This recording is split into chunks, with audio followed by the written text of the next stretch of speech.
For nearly 80 years, the Black Dahlia murder has stood as one of the most infamous unsolved murders in American history. A real-life Hollywood horror story so shocking, so brutal, it's become LA's darkest legend.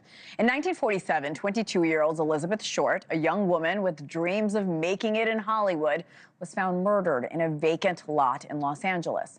Her body was horrifically mutilated, posed and left in a way that stunned investigators and captivated the city. Newspapers splashed her face across front pages. Theories spread like wildfire. And what followed was a mystery that would span generations. It's fueled books, movies, documentaries, and countless claims of, "We finally solved it." But through it all, the killer has never been identified. But that could change. A team of investigators, retired law enforcement officials, forensic experts, filmmakers say they may be closer than ever to solving this case. After a nearly 5-year investigation, the team says they have identified a primary suspect and located what they call the true crime scene. But they say they need one more thing to help confirm their findings: access to key LAPD files. Those records, they include Elizabeth Short's full unredacted autopsy report, which has never been released to the public in the 8 decades since her death. The team has just launched a petition asking the LAPD to release the full files, and they've even begun work on a docuseries. It's called Deconstructing Dahlia. Joining me now is the director of the docuseries, Jeff Thomas, and the producer, Kimberly Lupini. Welcome, guys. Thank you for joining us tonight. You say you've identified a primary suspect after nearly 80 years of dead ends. Jeff, I'll start with you. I know you can't say who it is yet, but can you tell us anything about that person? What do we know? What's the new evidence? Well, one of the things we'd like to focus on is how we came about this particular type of information. We've had access to files that have never been seen by the press or police before. A lot of information that has been just sort of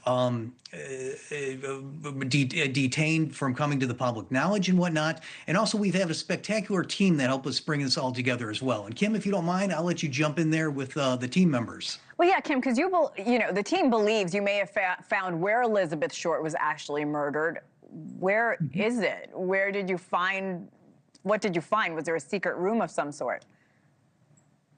Well, this will seem like a long answer for you, Hannah, but it's important to understand that there's a reason why investigations go dead in 80 years. With that foundation, understanding that naturally cases purge, there's flood facility issues, there's early archival procedure obstacles to overcome, non-existent technologies in 1947. So what we did was we took a serious look at the fact that this case was inactive for 50 years.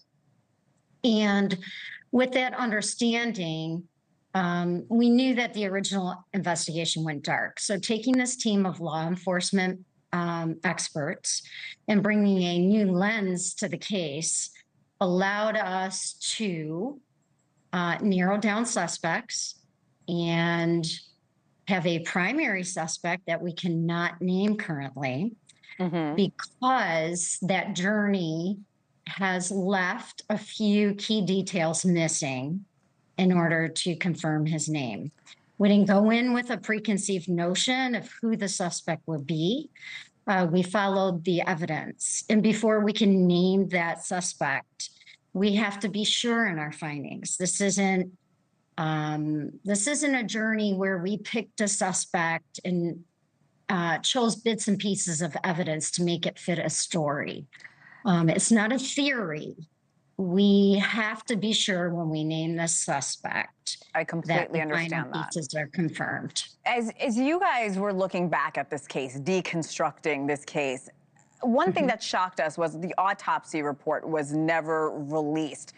Why did that happen? I believe that's not common, and there is a petition to get your hands on that autopsy report. Where are we there, Jeff? Where we're at right now is with the petition is demanding that the LAPD release it. It is a public document. For whatever reason, it's been held back. There's been a hold put on it with the medical examiner's office, and the LAPD refuses to, through several meetings that we've had with them, to allow us to even see it. A lot of other agencies will make information public.